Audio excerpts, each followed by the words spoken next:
climate change, and therefore it is in humanity's interest to change its behavior. This acknowledgement is demonstrated in the Paris Agreement and the 2030 Agenda for Sustainable Development and the SDGs. In their declaration supporting the 2030 Agenda, world leaders committed to take bold and transformative steps which are urgently needed to shift the world into a sustainable and resilient path. And the Paris Agreement calls for a just transition of the workforce and the creation of decent work and quality jobs in accordance with nationally defined development priorities. And a deliberate transition means that we are moving away from fossil fuels, which are high carbon activities, to green economies where we are saying we are promoting low carbon activities. So the just transition narrative is towards sustainable economies and societies to ensure that the negative effects of climate change are minimized. And what it means that a just transition has a potential to spur economic growth, build inclusive societies, transform gender norms, and contribute towards achieving SDGs for which women are fundamental actors. So the result will be twofold, like I said. Some will lose jobs for those in the fossil fuel sector, but however, there are also opportunities that will be derived in terms of employment creation in low carbon industries, as those within the supply value chain. And we need to create a situation whereby women and men are at par in terms of leveraging on those opportunities that are going to come out from the green economy. And such, the promotion of green jobs, that is the employment in the production of green products and services and employment in environmentally friendly processes is central. I think it's the next slide. Yeah. So, as we talk about the green transition to a low carbon economy, the ILO estimates that the transition is going to generate up to 60 million new jobs worldwide over the next 2 decades. So all hope is not lost.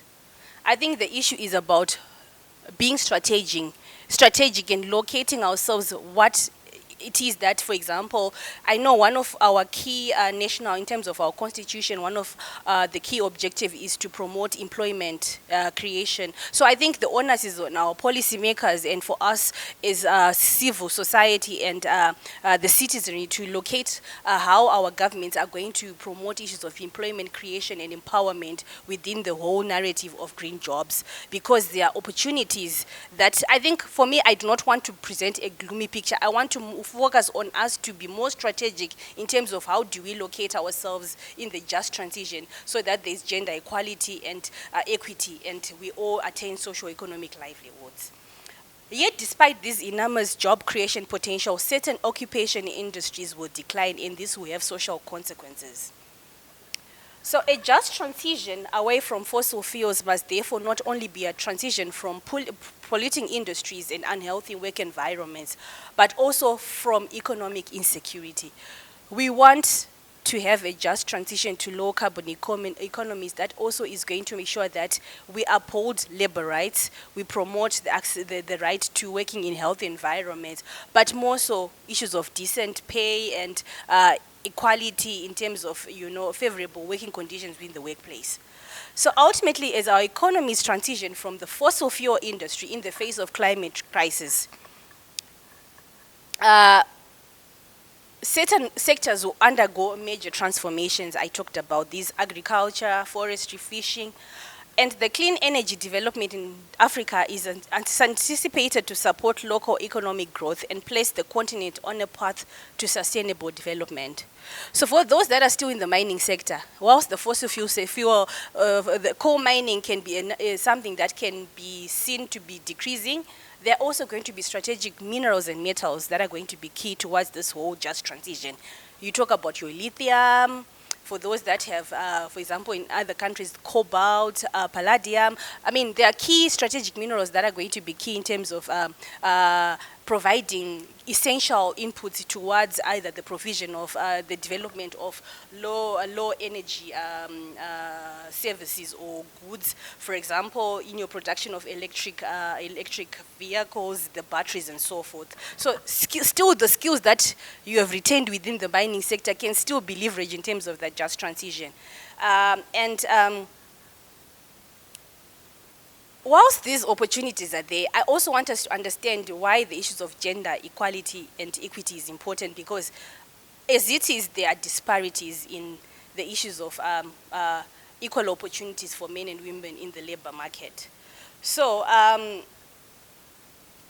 between 1995 and 2015, the global female labor force participation rate decreased from 52.4% to 49.6%. Whilst the male labor force also decreased, you look at the statistics, they are quite different. So what this status shows us that already women still participate lowly in terms of the global market, labor market, and they remain at 27 percentage points lower than those for men. Women are also more likely to be unemployed than men. If we look at right now, they look at the formal and informal sector. If we look at how many men and how many women are employed, you will find that there are great disparities. Women are faced with more issues of unemployment. So what it is that the gender gaps regarding, for example, within the labor market, are actually going to be further widened within the issue of the just transition, because already women are fewer, and if we are not careful, we are going to have even fewer women compared to men within the whole discourse of the just transition and climate change.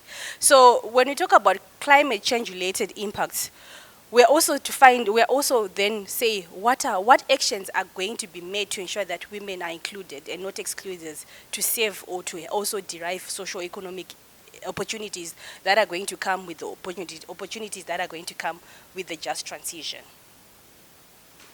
So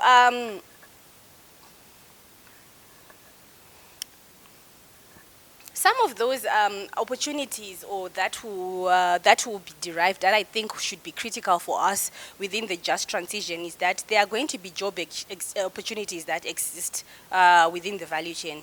So these start from the project planning itself to issues of equipment, manufacturing, to construction, installation, and we are going to talk about, there are going to be opportunities for different experts within this. It's just not going to be, for example, those that have technical expertise in renewable energy, but it will entail from, for example, even those that are going to be in finance, to be able to, the issues of financing of some of those projects. We're talking about information technology, human resources, administrative, and the different opportunities that will come to those businesses or to those projects that will foster clean and renewable energy.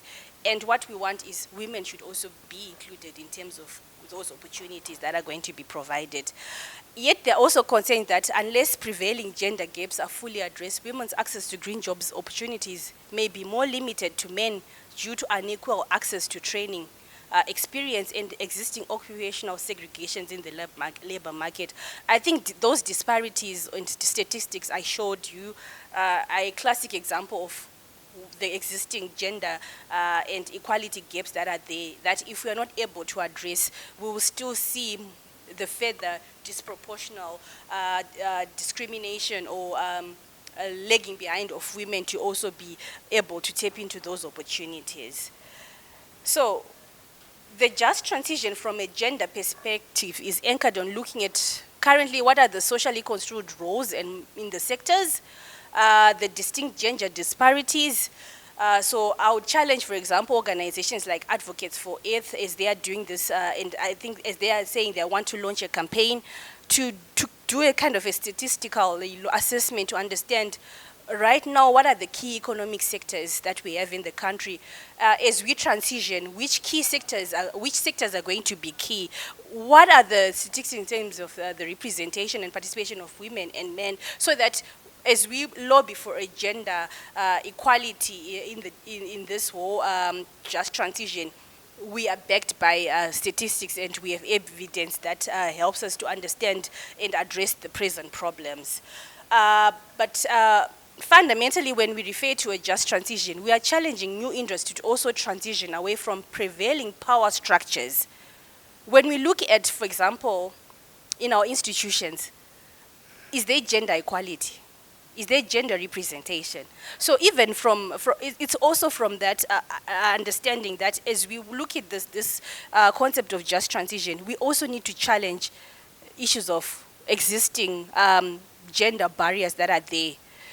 If we are not going to address them, that means that we are not going to be able to tap into those opportunities at par for men and women towards a growing clean energy sector.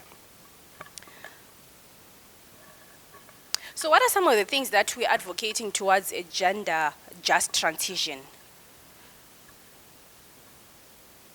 A just transition with inclusive climate action can play a strong role in transforming gender norms and furthering gender equality, while ensuring women have the opportunity to participate as actors in combating climate change, but also spearing green growth. When you look, for those that do environmental management programs, you find that a lot of women are very active in terms of environmental management. And already in terms of mitigation and adaptation, women are already taking the lead in terms of this whole discussion.